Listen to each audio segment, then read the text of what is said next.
when we're thinking about and celebrating 250 years, we're thinking about our own backyard.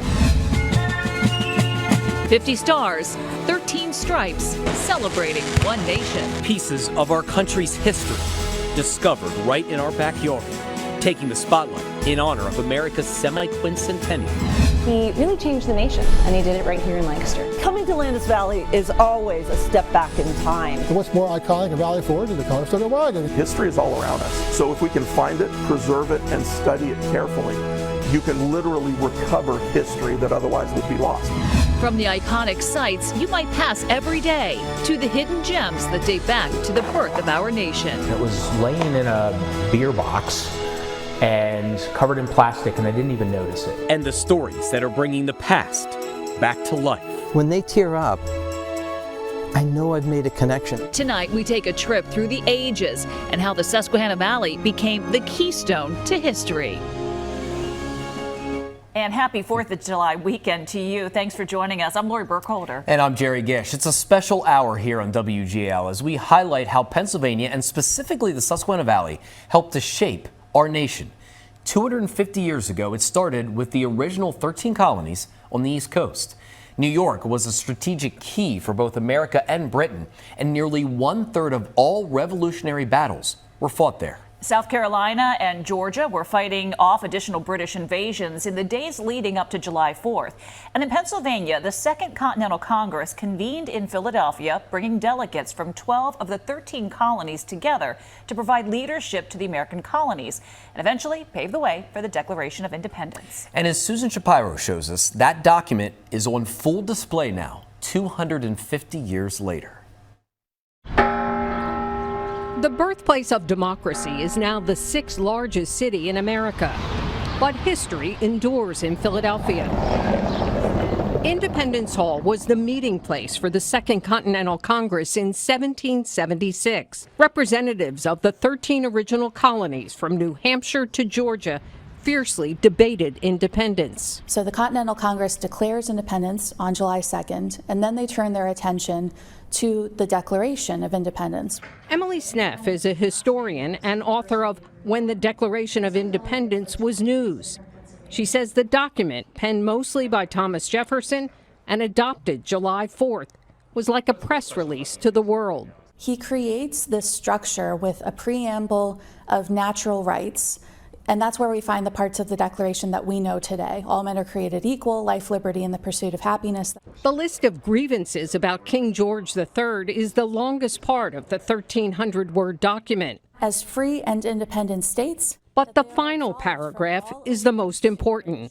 That's the resolution which marks the transition from dependent British colonies to the free and independent United States of America. That final paragraph is all that was actually needed. So this is in direct object that was there with Jefferson.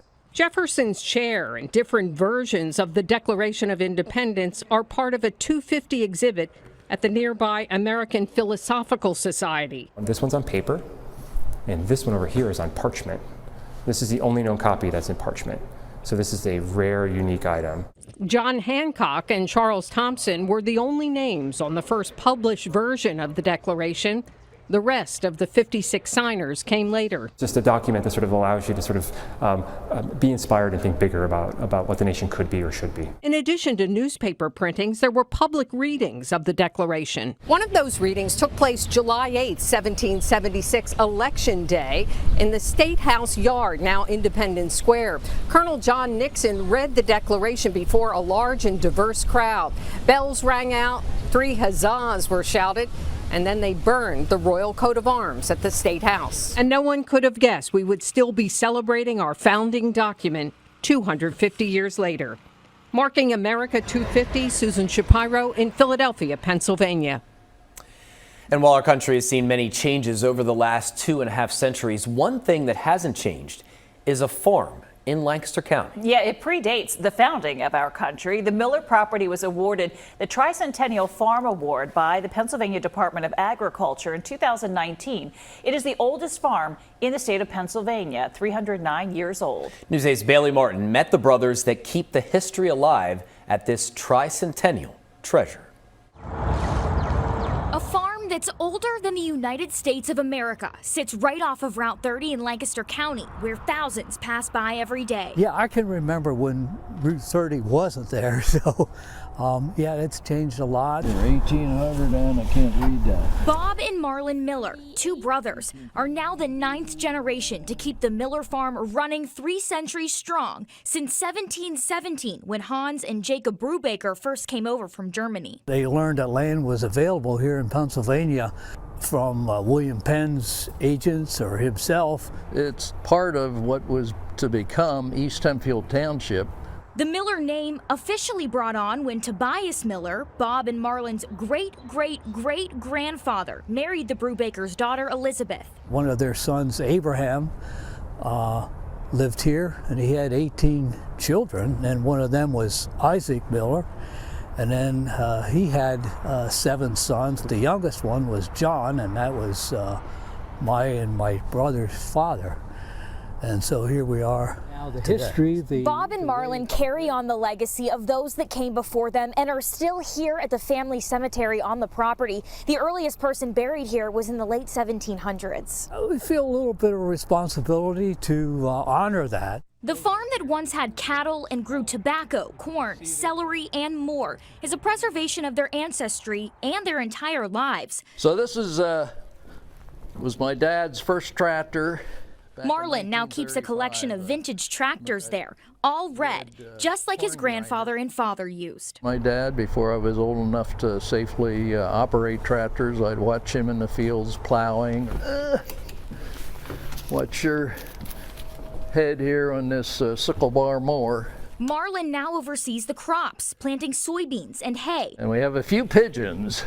Bob keeps the property that's seen the birth of America maintained. The satisfaction to know that we go back that far, but you know, they were the ones that persevered, and so we have to do what we can. Together, they preserve their 62 acres of farmland for years to come. We're always asked by developers to sell, but we like our little oasis in this urban community, I guess you would say, to keep doing what we're doing. In Lancaster County, Bailey Martin, WGAL News 8. And as we've seen, Lancaster County is full of unique history. And while some of it is visible on the surface, some of it's still hidden underneath the soil. Yeah, just last year, Millersville University students and their professor uncovered what they believe is the county's oldest tavern. News 8's Sarah Metz spoke with the archaeologists about the history of the site and what they discovered.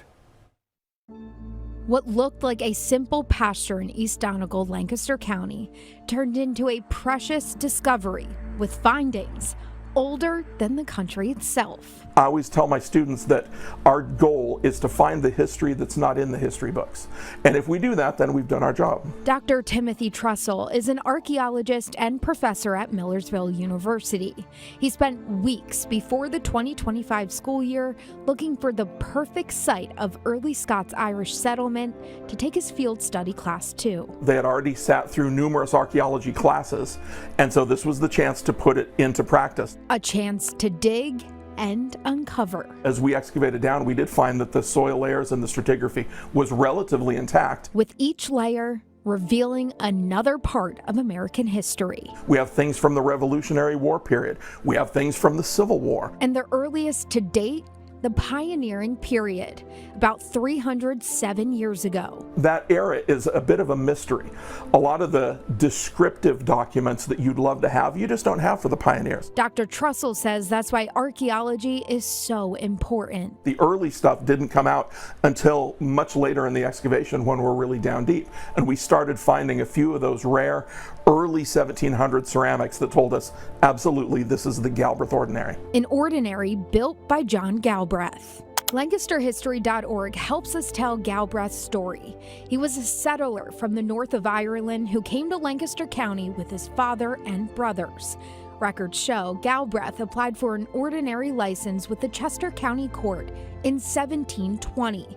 about 2 years after Dr. Trussell says he thinks the tavern was already serving customers. It's funny, to get an ordinary license in Pennsylvania at the time, you had to have something signed by all of your neighbors giving you permission to sell liquor in the community. Everybody around there signed this petition, which tells me they were probably already going there to get a drink or two. It's a small stone structure Dr. Trussell's class was able to hit ground on. We believe this was the first operating ordinary in Lancaster, but it was just the first of many. Within 6 years, you probably have a dozen others springing up all over the county. Dr. Trussell thinks the Galbraith Ordinary stayed open for about a decade. It was overtaken by larger 18th century inns, taverns, things that you and I would go in and sit down and have a meal in, and very quickly it shifted from an ordinary to a single family home. The dig unearthed more than 30,000 artifacts. Every one of those needs to be cleaned, identified, cataloged, labeled individually, and then set out into our bags and artifact boxes. And all of that goes into a long database. So for every day we spend in the field, it takes 5 days of lab work to process all those artifacts. But Dr. Trussell says history is worth the time-consuming process. History is all around us, and it's something that's really worth preserving and protecting, because the story that's told in the ground there doesn't exist anywhere. It's not in documents, it's not in somebody's files somewhere. So if we can find it, preserve it, and study it carefully, you can literally recover history that otherwise would be lost. In Lancaster County, Sarah Metz, WGAL News 8. Well, still to come, coming up, opening the door to York County's past, the new exhibit, and how it's opening the doors to history for America's 250th birthday. They don't know Pat's story, but that unknown soldier that's a couple graves down, they don't know his story. A volunteer tour guide is keeping the memory of Gettysburg's fallen alive by making sure one young soldier's story is never forgotten.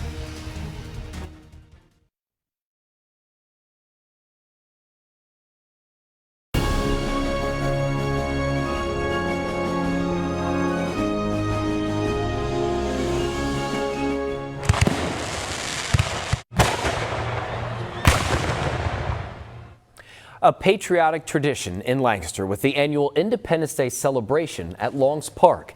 And along with the fireworks and drone show, this year also marked the return of Civil War era cannons after an 11-year hiatus. Those 16 cannons fired off to the Ringgold Band of Reading, playing Tchaikovsky's 1812 Overture. And as we mark 250 years since the signing of the Declaration of Independence, the Susquehanna Valley is full of rich history, and York County certainly has no shortage of it. From York City being the nation's capital at one point to hosting a Continental Congress, there's a lot to learn. As News 8's Morrissey Walsh shows us, that's where the York History Center comes in. We all live in a world forever changed by the events of 1776 and beyond. The 1770s, a time of challenges and triumphs, of learning and growing. At the York History Center, the Revolutionary York exhibit aims to highlight the pivotal role York played in the founding of the country. We have artifacts ranging from paintings to weapons. We have some really neat pieces. We have a coat that was actually from the 1770s, a really nice satin coat that was worn by a veteran, John Hay. But one piece is the crown jewel of the exhibit. This is the original door to the York County Courthouse. It's meant to serve as a reminder of where the county came from and where it can go in the future. Imagine who walked through that door. Members of the Second Continental Congress, future presidents, walked through that door as they debated and worked to build a government. Tangible pieces of history, ready to tell the stories of those who came before us, right here in downtown York. We're looking backward, but we're going to unfold this story in a way that you'll be able to see through the eyes of the people that lived it, who didn't know that this was going to be successful, who were chancing their lives, everything, all their property, everything they own. The exhibit opens on July 3rd, coinciding with the nation's 250th birthday. In downtown York, I'm Morrissey Walsh, WGAL News 8. And many people have been using this celebration of America's birthday as a chance to dig a little deeper into our country's history. And like in Adams County, where for one volunteer tour guide at Gettysburg, the battlefield tells the story of his own family. News 8's Thasmin Mahfouz visits the battlefield to learn how he's taking his family tree and turning it into a living lesson. Because my ancestor fought and died here, he gave the ultimate prize. More than 160 years after the Battle of Gettysburg, one volunteer guide is making sure the sacrifice of a young soldier is never forgotten. For me to volunteer here, and when I can talk about him, it's just payback. Dan Orr has volunteered at the Gettysburg National Military Park since 2014, but his connection to the battlefield started as a child. In 1964, I was only 7 years old. My parents decided to come through Gettysburg. That's when he first learned about his ancestor, Patrick Farrington, a young Irish immigrant who fought in the Civil War. Patrick was wounded in the leg, and his leg was amputated without anesthesia. The story stayed with him. As a teenager, Dan started studying Civil War medicine and eventually uncovered letters Pat wrote home to his family. This is his sister Mary. That's who I'm a direct descendant from. You can see December 25th, 1862. In one Christmas letter from camp, Pat described the loneliness of war. But this year I missed your faces. No sleep would come to my eyes, and I decided to write this letter to you. Dan says those words still connect with people today, especially students. I've watched students actually dabbing their eyes as I'm talking about Pat. Pat Farrington was only 19 years old when he died at Gettysburg. But we know where Pat is. We can actually walk up to Pat's grave. It has bullets coming Throughout his day, Dan brings visitors to the grounds where his ancestor was wounded. Can you realize that the 1800s, they're painting this? We were given a behind-the-scenes look at the Battle of Gettysburg cyclorama painting. Completed in 1883, it captures a moment when Confederate General George Pickett's men charged into Union lines on Cemetery Ridge. You see the farm? That's where my ancestor was shot. For Dan, Gettysburg isn't just history. It's family, it's sacrifice, and it's a reminder that behind every battlefield statistic was a person with a story. Pat was just a foot soldier, and no one knows about Pat. Now through his tours and storytelling, Dan Orr is making sure they do. When they tear up, I know I've made a connection. And now we know about Pat. Absolutely, you know? yeah. Dan says he hopes that future generations of his family will continue telling Pat's story, keeping alive the memory of one young soldier and the thousands of others who never made it home. It's important to kind of personalize these stories. I mean, so many people did sacrifice, and be able to do it in that way is great. Well, there's why so many people go to Gettysburg to trace their ancestors' footsteps through all of that. It's and that just fascinating. cyclorama painting is amazing too. Isn't it amazing? No, it is. Yeah. Hey, well, still to come, the history and impact of volunteer firefighters. It goes back before America was a country. We dive deeper into how it's been a crucial service for centuries. A historic Lancaster County church keeps a Revolutionary War story alive. The grounds that still remain a sacred site of faith and freedom.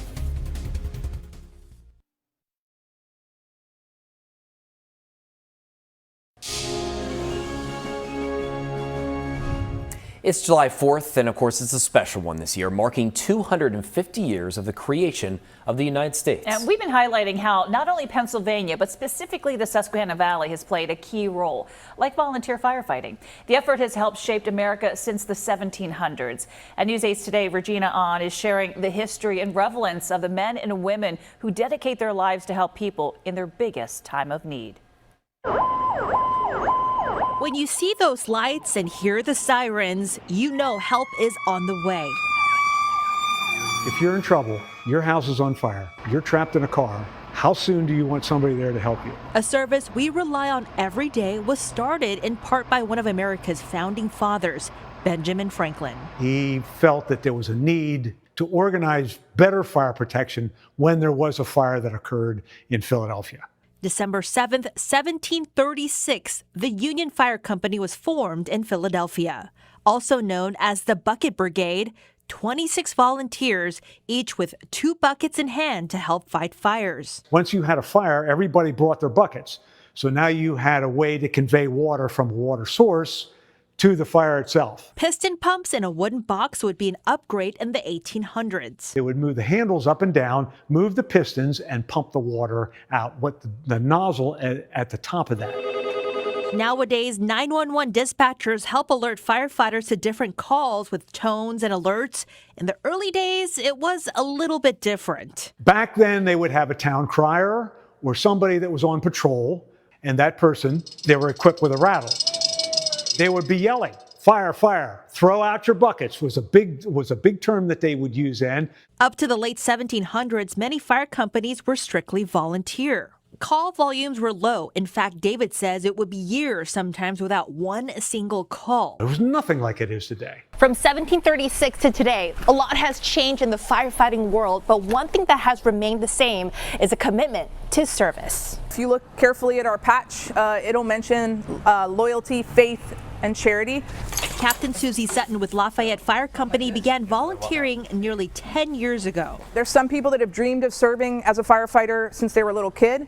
They may have no background or any family that are involved in the service, but a large portion of the fire service, especially here in Lancaster County, is rooted in family tradition. Susie says she's grateful to continue to serve the community she loves along with peers who are now lifelong friends. All of us are here to serve not only our neighbors, but each other. From our nation's earliest days to today and beyond, these local heroes are helping shape America through their courage, sacrifice, and service. Regina On, WGAL News 8. Coming up, a flea market find turns out to be a rare piece of early American history. The Susquehanna Valley man whose discovery reveals a forgotten record of the country's beginnings. It's one thing to talk about stories through history. It's another thing to experience them in the place where it happened. American historians consider him one of the most influential politicians in U.S. history. What Lancaster's Thaddeus Stevens did in the years after the Civil War that helped bring what historians call the second founding of America.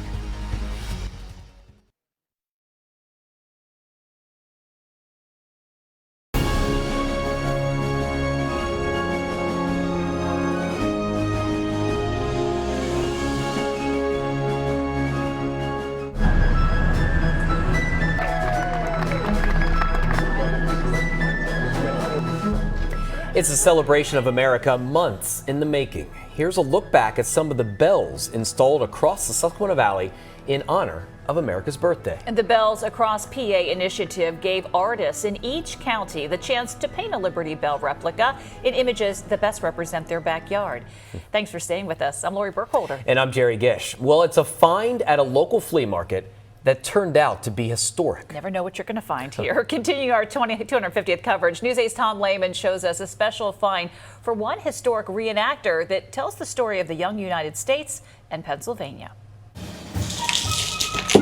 This very old book contains historic journal entries, but it was not found on a bookshelf or in a museum. And it was laying in a beer box and covered in plastic, and I didn't even notice it. Brian Engel of Cumberland County is a historic reenactor. He often goes to places like the Williams Grove Flea Market looking for artifacts, but Engel was not expecting in March to find journals of the Pennsylvania House from 1776 to 1781. The book is one of only 200 copies printed in 1782. I have to say, when I realized what it was, I got chills. Just to know that history and what it's been through. Brian's wife, Elaine, was surprised to see him come home with another book, but she quickly understood why. He's definitely come home with a lot of interesting things, but this one probably has to take the top prize. Among the records inside, the Continental Congress declaring independence on July 4th, 1776, and a fledgling nation's struggle with the British. It's recording everything that occurred during that time when we were going through war on our own turf and fighting for independence and freedom. While George Washington and the Continental Army were fighting the war for independence against Great Britain, there was a lot of work happening behind the scenes. The founding fathers were, after all, trying to form a country. And the everyday goings-on of what was happening with Pennsylvania's governing body are found in this document, which tells us what happened 250 years ago. Taxation, paying bills, debates on various items in front of the community. That's exactly what's in here and what was going on in Pennsylvania at the time. There were many fewer counties in the late 1700s, though you may recognize a few of them. They actually convened in Lancaster at that point on the 29th. Engel reached out to a modern-day state representative, Tom Mahaffey, to connect with the state library about the best way to preserve the journal. Keep it how you like to live. Reasonable temperatures, reasonable humidity. If you're comfortable, the book will be good. Engel says he intends to bring the book to places like historic Dill's Tavern, managed by the Northern York County Historic and Preservation Society, to continue highlighting an unlikely and historic find as the country celebrates its 250th anniversary. I'm excited to be able to take it places and share it. In my mind, it's not meant to be on a shelf, hidden away. I guess I have to learn to go to the flea market more often. Not that I could stop them. In Dillsburg, Tom Lehman, WGAL News 8. Kind of always dream about finding something like that at a flea market or a garage sale. Yeah. Now she won't give him a hard time when next time he goes, Exactly. I'm going to go to another flea market. That's really neat. Well, in case you were wondering, Engel says he paid $300 for the book along with a couple of other musket-related items. Pretty good deal. Pretty good deal, I'd say. Well, as America looks back on its founding, a Lancaster County museum has been reflecting on its past for more than 100 years. The Landis Valley Village and Farm Museum celebrated its centennial anniversary last year, and it's continuing the party with America 250 this year. News 8's Meredith Jorgensen explains how the museum aims to take visitors back to colonial times. Coming to Landis Valley is always a step back in time. You know, we're right along Route 272, but you would never know it. Tucked back on 100 acres of land, original and reproduction buildings from eras past stand as testaments to their times. But this year, this sometimes quiet campus that used to be just farmland in the Revolutionary years wants to be part of the party. We are so excited about America 250. The museum interprets Pennsylvania German life between 1740 and 1940. So we encompass a very wide range of time frames here in Lancaster County, and we do hope people will think of Landis Valley when they think of doing things for America 250. The village will celebrate its annual herb fair, harvest days, and Juneteenth with patriotic flair. Plus, it's adding a once-a-month America 250 lecture series. Some America 250 events will have demonstrators that will take people back to colonial times, like hearth cooking here in the tavern. And there's plenty for the kids. Our summer camp is going to highlight colonial crafts and what it would have been like to have been a child during the colonial era. And maybe the old stuff will make a lasting impression. We've found that a lot of children then become interested in some of the early American crafts, such as tinsmithing, blacksmithing, weaving. In Lancaster County, Meredith Jorgensen, WGAL News 8. Well, it's not just the places and moments that have shaped our history over the past 250 years, but also the people. Yeah, some historians consider Thaddeus Stevens of Lancaster one of the most important politicians in U.S. history. They say most people don't know. News 8 Today, Matt Barcaro takes us inside a new museum celebrating his life and legacy. But first, did you know the first Speaker of the U.S. House of Representatives, Frederick Muhlenberg, lived in Lancaster for a short time before his death and is buried at Woodwood Hill Cemetery. Yeah, his former home in Montgomery County has been restored just in time for the 250th. And Susan Shapiro takes us to the borough of Trapp to see the Speaker's house. Along what was once known as the Great Road stands a large stone house in Trapp, Pennsylvania, known as the Speaker's house. So this would have been Frederick Muhlenberg's office. Frederick Muhlenberg lived here with his wife and 7 children from 1781 to 1791. The pastor turned politician was the first Speaker of the U.S. House of Representatives. He just worked his way up through the political ranks. And I think also the fact that he is from the Mid-Atlantic, it gave geographic balance to New England with John Adams and then George Washington from Virginia. The Philadelphia-style townhouse was built in 1763.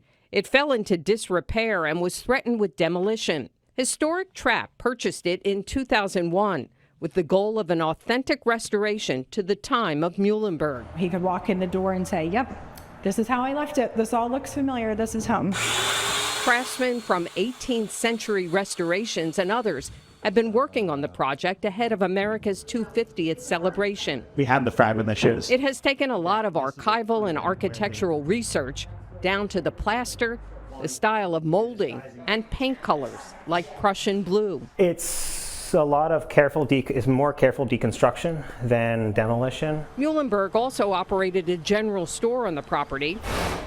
The organization hopes to rebuild it now that it discovered the footprint. Muhlenberg moved to Lancaster sometime in 1800. The city was the capital of Pennsylvania at the time. He took a job as the receiver general of the land office. He was familiar with the city because his brother Henry was a longtime pastor of Trinity Lutheran Church. People actually encouraged him. Tanya Kevorkian is the church archivist and a professor of history at Millersville University. The way that he was appointed to various positions speaks to a very smooth, a very persuasive personality, someone who had a lot of stamina. That stamina gave out June 4th, 1801. So this is a ledger from the time when the Muhlenbergs were around. His brother, the pastor, recorded his death in this church ledger. Frederick August Muhlenberg, former receiver general, my brother, died the 4th of a stroke at the age of 51 years,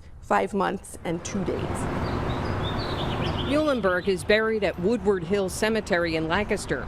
His body was exhumed and moved here when Trinity Lutheran expanded. Some of the ground they needed was where the churchyard cemetery was. So a number of graves, including those of some very prominent people like Muhlenberg, had to be moved.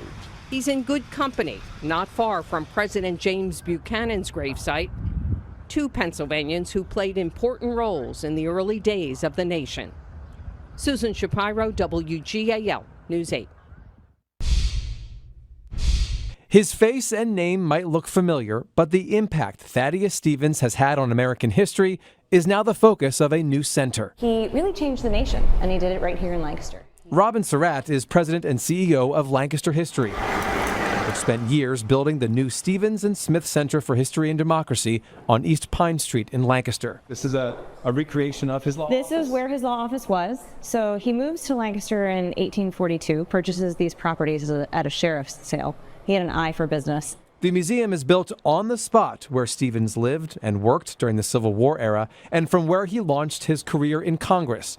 That's where he became a vocal and uncompromising advocate for civil rights. He was someone that most people would prefer not to tangle with verbally. I think actually one of his fellow legislators said they'd prefer to tangle with a porcupine than get into a battle of wits with Thaddeus Stevens. Stevens committed himself to passing the 13th Amendment, which abolished slavery, and the 14th Amendment, which provided equal protection under the law. Those amendments and the 15th, which expanded the right to vote to almost all men, are known as the Second Founding of America, a period Stevens championed to bend the country more toward that more perfect union he believed the Founding Fathers intended. And because of him, we have all of these opportunities to continue building on the civil rights movement that began right after the American Civil War. It continues today. The new center looks at the progress made because of Stevens' work, from modern-day civil rights to women's and disability rights, and the unfinished work of full equality. Which makes you wonder what Stevens, who was famously blunt and sarcastic, would have thought about all of this. He probably wouldn't want to be the center of attention. At the same time, I think he held dear these values so highly that to be able to promote them and lift them up to a broad audience perhaps would bring him some joy.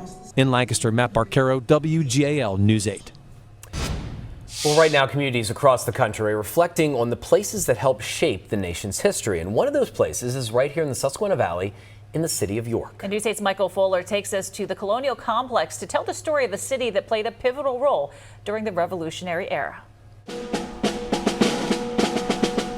When we're thinking about and celebrating 250 years, that we're not just thinking about places like Philadelphia and Boston, but we're thinking about our own backyard here in York County and in central Pennsylvania. In a quiet corner of West Market Street and North Pershing Avenue in York sits a piece of American history dating all the way back to the colonial era. It is a wonderful kind of firsthand look into how life was lived in the 1700s. It's the Colonial Complex. The original site can be traced to the early 1740s, and it spans multiple rooms and floors, along with several locations distinct to that era, the main one being a residency. It is set up as if someone, was living here. There are artifacts, there are things that belong in a home kind of scattered about. There's bedrooms set up, there's dining rooms set up, so they're going to get to see things that people actually used. The most famous resident of all, General Horatio Gates. Gates was the president of the Board of War and made the site his home in the winter of 1778. And the general just didn't make history with his stay, but also with an event called the Conway Cabal. One of the sort of local legends that's associated with this room is that while General Gates was staying here and while the Marquis de Lafayette came to York for his commission, he actually was in this space and gave a toast in favor of Washington, and that kind of helped or made people at least feel uncomfortable about the idea of replacing Washington. So this room here is we think probably like an extension of the tavern. Down the stairs and next door is the Golden Plow Tavern, but this space was for much more than just eating and being merry. Yeah, taverns were places where people gathered. That's where, news would have been spread. That's where early voting would have taken place. So they were very important spots. Whether they visit the tavern or the Gates house, Long wants all visitors to leave with the same thing. I want people to walk away with a sense of gratitude to be alive today. We have a lot of modern conveniences. I want people to walk away with a better understanding of life in the 1700s, in the Revolutionary era as well. And to give people even more of an idea of what it was like to live in York during the 1700s, the History Center intends to open a new exhibit. That's going to be open on Friday, July the 3rd, and go all the way to December of 2028. Reporting here in York, Michael Fuller, WGAL News 8. Well, it is a story from the very beginning of our country of heroism and patriotism. A small group of churchgoers in Lancaster County took a vow to take part in the American Revolution around what would become a sacred symbol. Donegal Presbyterian Church near Mount Joy, Lancaster County, dates back more than 300 years. It's very spiritual on these grounds. It's very moving. It has seen a lot of history over those 3 centuries. But one event, almost 250 years ago, stands out. It's said that it was a Sunday morning. It was 1777. The Revolutionary War was underway. A messenger was sent from Colonel Galbraith. What started as a normal day of church services became something much more. So the messenger came to the door, as the story goes, and announced that George Washington needed Colonel Lowry to bring his men. They're going to be heading for Brandywine. It would make sense for a writer to come to this church and to call up militia because the vast majority of the community would have been here. What happened next is still marked by a plaza here on the church grounds. To say the church came out and held hands around the tree and pledge their allegiance to the colonial government. That tree, a mighty oak, some 75 feet tall. The men gathered around the tree. They pledged their allegiance to the Patriots' cause. It became known as the Witness Tree. And for more than 200 years, it stood by the church to mark a moment when settlers in Lancaster County decided to take up arms and join a revolution. It was a witness to the revolutionary movement. We are here today in this nation because people answered that call to stand up for their freedoms and ultimately what became their country. In its heyday, the Witness Tree was truly a sight to behold. WGAL covered the Witness Tree over the years, including an effort to save it when drought and age weakened it, an effort that ultimately failed. News 8 was there when it came down in 1991. It was a sad day. It was a sad day. But its significance is not forgotten. The stump of the tree is the centerpiece of the plaza, and mementos and remembrances fill the halls of the church. More than 500 artifacts have been made from the Witness Tree's wood. These pieces were all made. This dry sink was made from the Witness Tree. But most importantly, the people who bore witness to the effort to fight for freedom are not forgotten either. We tend to think about Washington crossing the Delaware and all these monumental moments, but it took a lot of these more smaller moments that involved real people, real hardworking, salt-of-the-earth people to come and answer that call to support what would ultimately become their country. And this idea of freedom. A descendant of the witness tree now stands here in the plaza as members of Donegal Presbyterian, like generations before them, carry on the legacy of what the tree stood for. The past belongs to the future, but only the present can preserve it. And I think Donegal has tried to do that. I think that they've done a great job of that. It is a special place if you visit it, that plaza. Absolutely. And the grounds there of the church as well is just, it's beautiful and amazingly historic. Well, and I think, Story, the power of the people that took a stand. That's right. Do you know what I mean? Yeah. I'll tell you what. And the fact that we are still telling their story all these years later, that's important as well. Yeah, absolutely.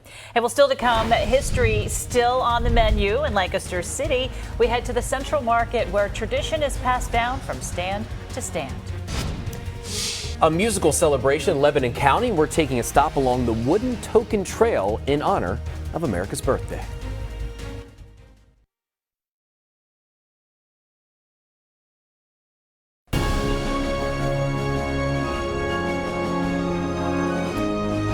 As we celebrate 250 years, we're continuing to take a look at places where history is not only remembered, but still being lived. In Lancaster, thousands of people visit a market that predates our country and where generations of families are still feeding others.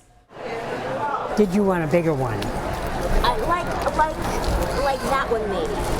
Before there were grocery stores and online shopping, It would be $7. people gathered here to buy food, share stories, and connect with neighbors. The history of Lancaster Central Market goes back almost 300 years. Lancaster Central Market is the oldest continuously operated farmers market in America. It sits on land that was donated to the community by Anne and Andrew Hamilton in 1730. It was 120 square feet, and it was an outdoor mobile market.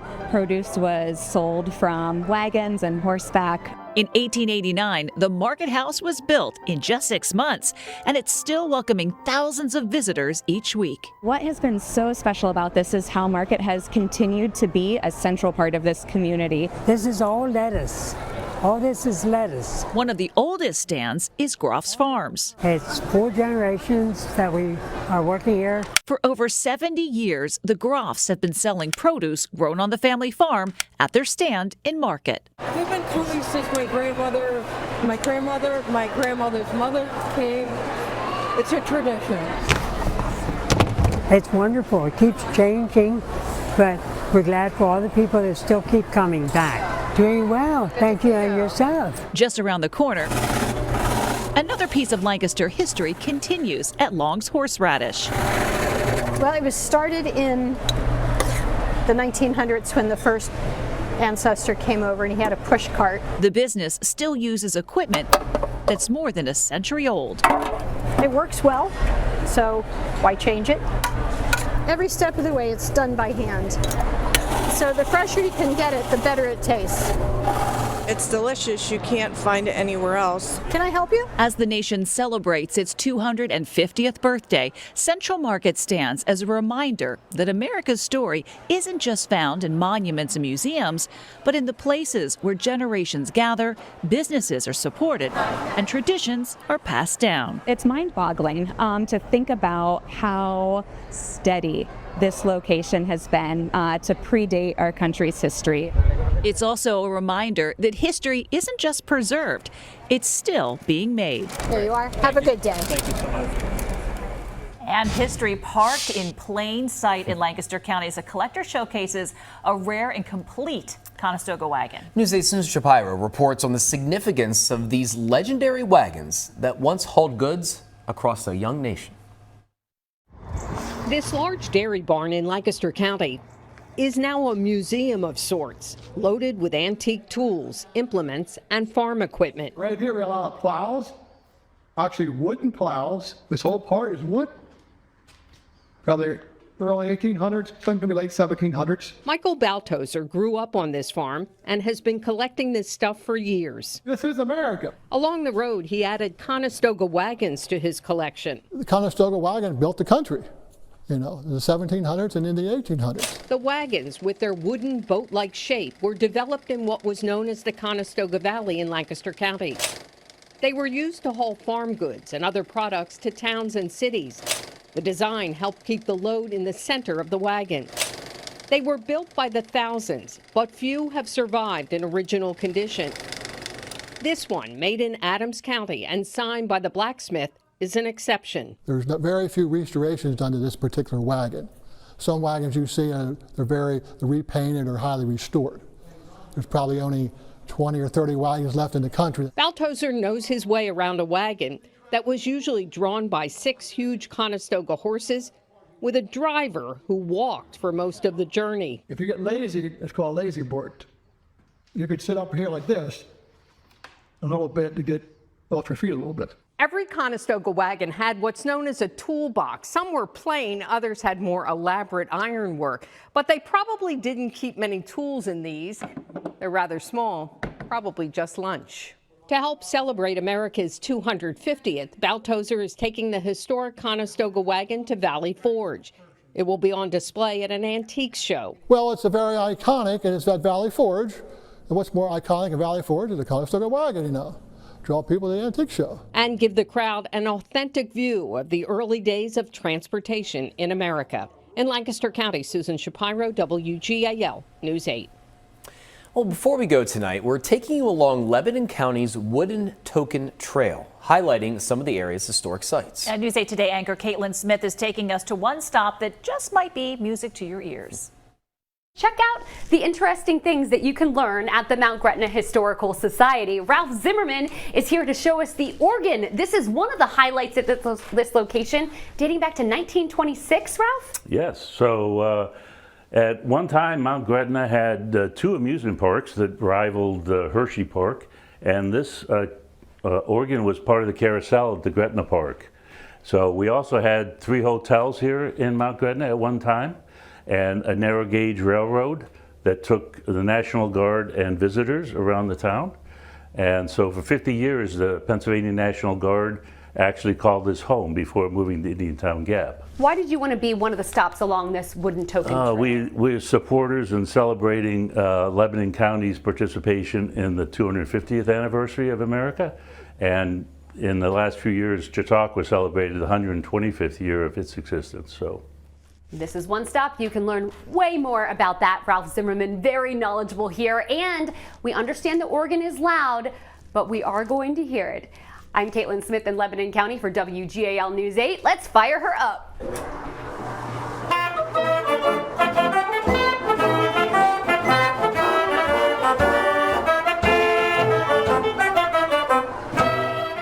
That. I'm sure it's very loud in person, but for us, the perfect volume. Perfect volume. Is really neat.